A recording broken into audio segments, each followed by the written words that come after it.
It's Tuesday, November 16th, and you're watching the Daily Market Comment by Raf Boyadjian. I'm Christina Marujas, and thank you for joining us here at XM.com. Uncertainty about the persistence of higher inflation continues to dog investor sentiment amid ongoing speculation about the timing of interest rate hikes by the world's major central banks.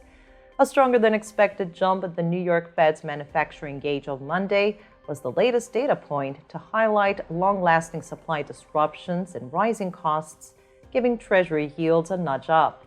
The 10-year Treasury yield climbed back above 1.60% to the highest in 3 weeks, helping the US dollar to stretch its latest winning streak. However, this proved somewhat painful for stocks on Wall Street, cutting short the rebound from last week's dip.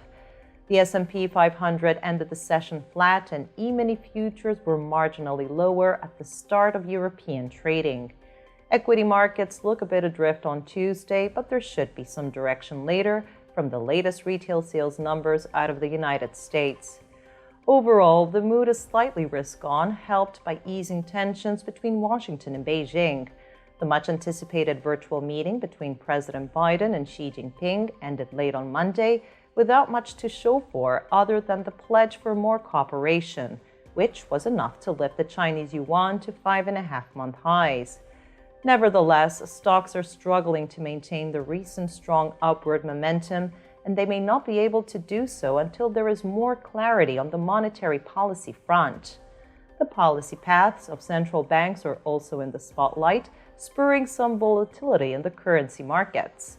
The euro took a fresh dive on Monday, slumping to a 16-month low after President Lagarde reiterated that a rate hike in 2022 was very unlikely, warning that it could hurt the eurozone recovery. The Australian dollar also came under pressure earlier today after RBA Governor Philip Lowe told investors that the latest data and forecasts do not warrant an increase in the cash rate in 2022. The Bank of England, on the other hand, is once again talking up rate hike expectations, with Governor Bailey telling lawmakers yesterday that he was very uneasy about the inflation situation. The pound is surging on the back of Bailey's remarks and is today's best performer, rising by 0.3% against the greenback and 0.4% versus the euro. This was the Daily Market Comment. Thank you for watching at XM.com.